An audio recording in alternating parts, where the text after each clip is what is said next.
All praise the King.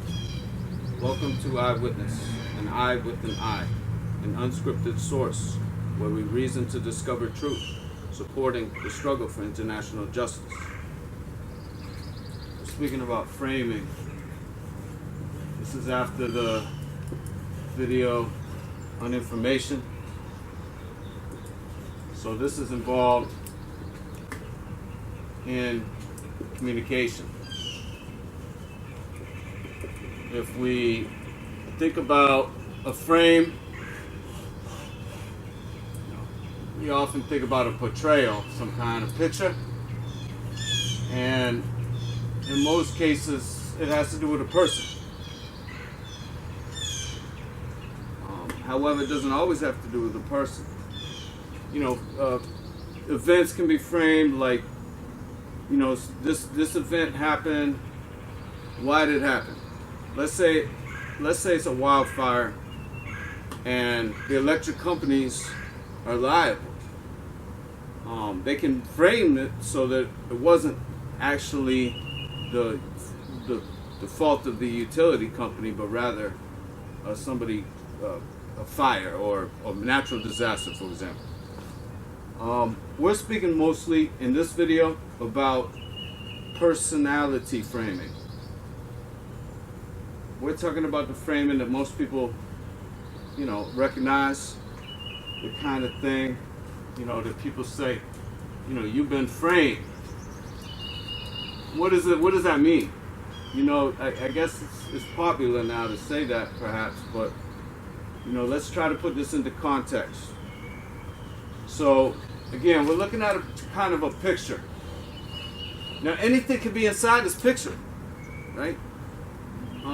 But things can also be on the outside of the picture. But the idea with the framing is that you only see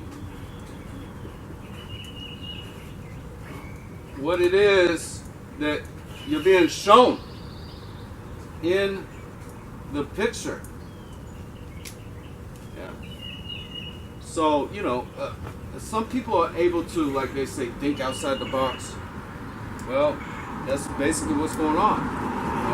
There's actually other happenings or other pieces that are important, right? But when we're dealing with the portrayal,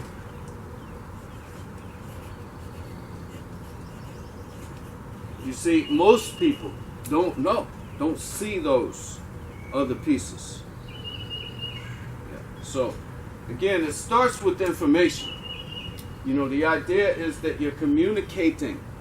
You're sending a message to someone, somewhere, and you're saying, hey, listen, this is what you need to pay attention to. Now, we talked about the information. Information is not only what's presented, but what's not being presented.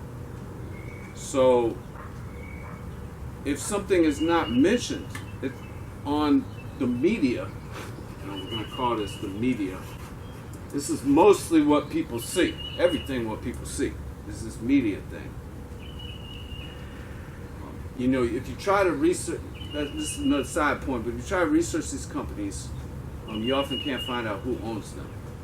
So you should be skeptical about that. But they're looking to present something in a kind of picture and include and exclude certain kinds of information. So if the media has headlines that says, such and such went to a party and his wife, threw a cocktail on him. The world may think that that's important. And because there's the largest wildfire in history happening at the moment, but it's not being mentioned on the headline news, that this thing with this wife throwing the cocktail is more important, is what we really, should pay attention to. Now, that might be a, exaggerated example, but the idea is that just by not including the information, not telling us about the wildfire in Russia, then it sends a particular message. there's nothing to be concerned about. Yeah. Man wants you to think that he's got it under control. So he's framing his world around him. Now we talk so much about the devices. Doesn't really need mentioning, how this information is obtained or how this information is delivered. So people are staring at the screen and they're seeing something, and that perhaps they could be even reading something, and it's sending a particular message, which of course forms their perception of reality, of the world around them. Yeah. So now it gets into basically how they think. So of course it's psychological. We're dealing with the social sciences here.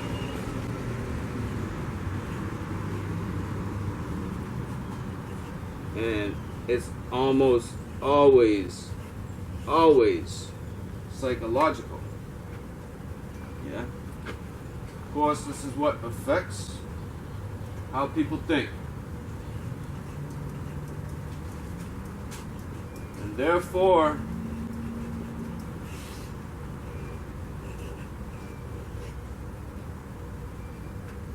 how they behave. Now,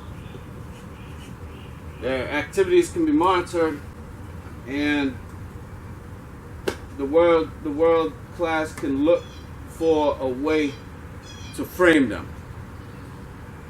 Yeah. So basically, you've got certain people that have certain powers, more than even the average person, let's say. And some of this is in wealth, and some of it's in status and privilege, and some of it's in appearance. But whatever it is, they have certain powers over the average people. And they're looking to control the average people. And they're going to look to control the average people for a good reason, because they're able to, when I say good, benefit them, because they're able to maintain their status and be served by those individuals. You see? Now, if they know that they can frame or portray somebody in a particular light less than they are shown in, then they can appear to be worthy. Yeah. They deserve their position of power because they're good peoples. Yeah, that's how they've been projected to be. You got these, huge, media conglomerates, and they basically are controlled by the international forces. Now they bought out all the local names, brands, but that's what it is that people are basing their perception on. We talked about branding.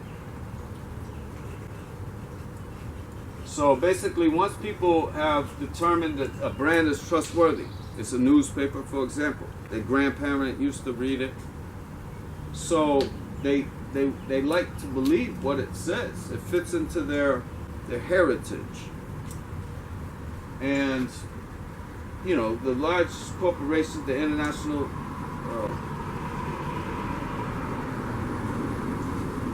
companies control that are part of the network by the small brands.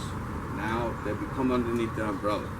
And notice they push out the same material from one to the other. So it's not like you have these real reporters going around looking at the scenes and doing investigations and putting out their findings. I mean, it's unlikely most of that ever happened at all. I mean, some of it on the surface. But, it's always edited to portray in a certain way. You're not getting a raw version You know, you're not getting the real deal. Basically, you know, they're playing on people's emotions. People are going to be affected, you know, by those things that affect them, let's say. And of course, right now, people are becoming desensitized, so that the things that would have affected them in the past no longer do, such as, you know, people's people being killed. You know, people being desensitized because they're watching people being killed, even the playing video games killing people, so they don't really know the value of human life. You know, the world class is looking to drive the world into complete chaos, because again, that's how they maintain their power. If you think about how the police work, when the crime is up, they're looking to hire more police. Yeah? So the police depend on crime for their existence. And if you go to countries, you know, you can look at the various statistics and say, you know, this country right here doesn't have much crime. How many police do they have? This country has a lot of crime. They have a larger police state. So there's a relation with that. Now police know it, and they realize that they actually get more funding as a result of this. Now, if you're sitting there as a police, would you want to drive an old car, or would you want to drive a brand new car? What about a helicopter? Would you rather have a helicopter, or would you rather just flap your wings? So they're gonna, you know, police are gonna look. So it's a balance, right? But they really want the crime, and they want it on display to make the public in fear, to give them a purpose, a reason for being.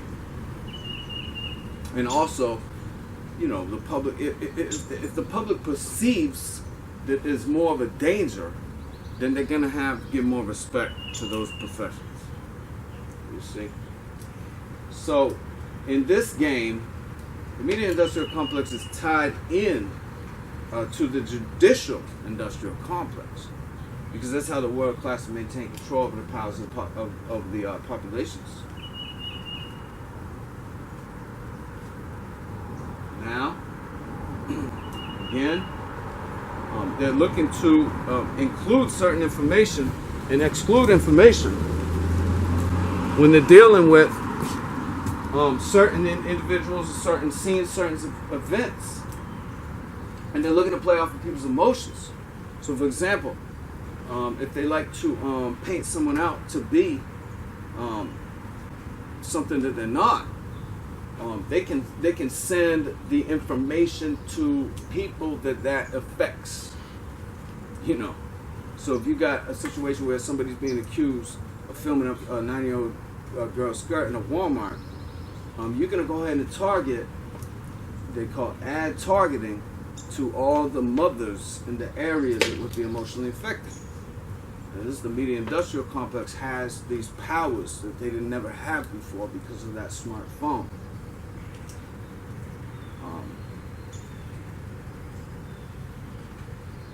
Where are you going to go from there? Well, that's to be determined. But, you know, it seems that these portrayers are the ones that are more emotional than any.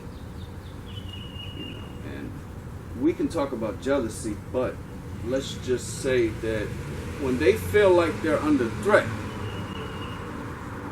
that's when they're looking to frame you. Yeah, so you know, a lot of people in this world don't really have it all together, you know, and they might be a threat to the public, let's say, for example. But they're not a threat to the world classes. As a matter of fact, they give the world class power because they're the ones that be willing to take the oath, because they're the ones that be looking like a clown, you know, that they're the ones that be professing that they stand for something and that are ready to fall at any moment. You see what I'm saying? So they're weak And the world classes know it. They see these people and they say, oh, these people, we can make them look to be the representatives of a certain kind of group.